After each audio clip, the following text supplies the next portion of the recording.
Take your truck to the next level with Rough Country's popular 3.5-inch lift kit for GM 1500s. Before you begin installation, review the included instructions and make sure you have all the required parts and hardware before proceeding. You'll also want to verify that you have all the proper tools before disassembling your vehicle. For more helpful tips to follow before you begin installation, visit roughcountry.com/beforeyoulift. To begin installation, jack up the vehicle and remove the tires and wheels. Remove the 6 bolts holding the factory skid plate using a 15mm socket. Retain the factory hardware and front skid plate for reuse. Unplug the connectors going to the electric power steering if equipped. Using a 21mm wrench, remove the tie rod end. Unplug and remove the ABS sensor wire from the frame. Remove the sway bar link with a 15mm socket and wrench. Remove the upper ball joint nut using an 18mm wrench. Strike the knuckle to dislodge the ball joint.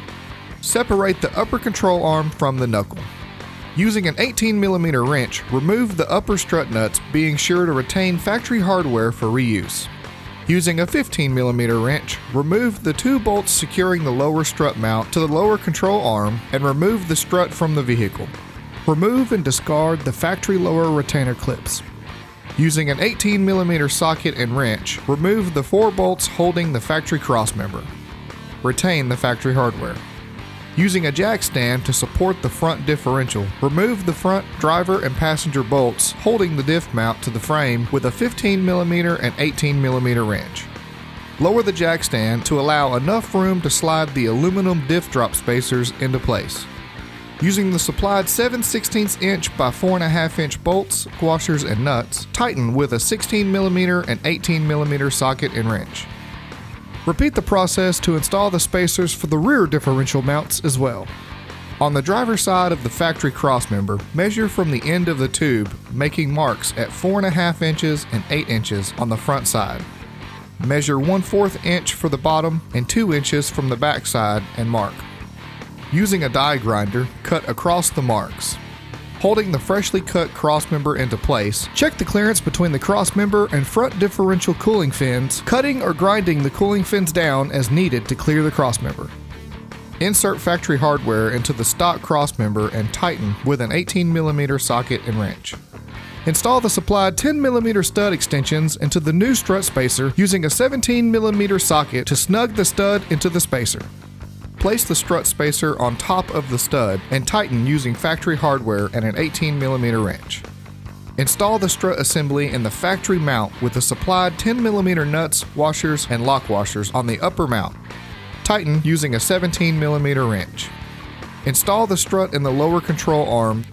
Reinstall the factory control arm. Cut the bump stop from the upper control arm mount. Reinstall the sway bar on the lower control arm using a 15mm wrench. Reinstall the knuckle to the upper control arm and tighten.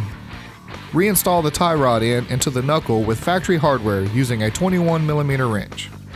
Locate and install the new lower skid plate below the differential in the factory location with the factory hardware using a 15mm wrench. Reconnect the electric power steering connectors if equipped. Remove the factory shock absorbers using a 21mm wrench and socket. Retain the factory hardware for reuse. Remove the factory U-bolts using a 21mm socket, then remove the factory blocks. Lower the axle to allow for the new 3-inch block to be installed. Install the block on the factory spring pad, with the flat part of the block on the spring and the thinner end towards the front. Raise the axle to meet the springs, making sure to align the center pin. Apply slight pressure to the rear axle to keep the pin aligned. Install the supplied U-bolts and tighten in a crossing pattern using a 7/8 inch socket. Install the new shock absorbers in the factory mounting locations using the factory hardware. Tighten using a 21mm wrench and socket. Reinstall the wheels and tires, lower the vehicle to the ground, and you're done. After installing any suspension component, it is advised that you have a qualified alignment center give your vehicle a proper alignment immediately. Have questions about your installation? We're always happy to help. Give us a call at 1-800-222-7023 or chat with us on the web at roughcountry.com.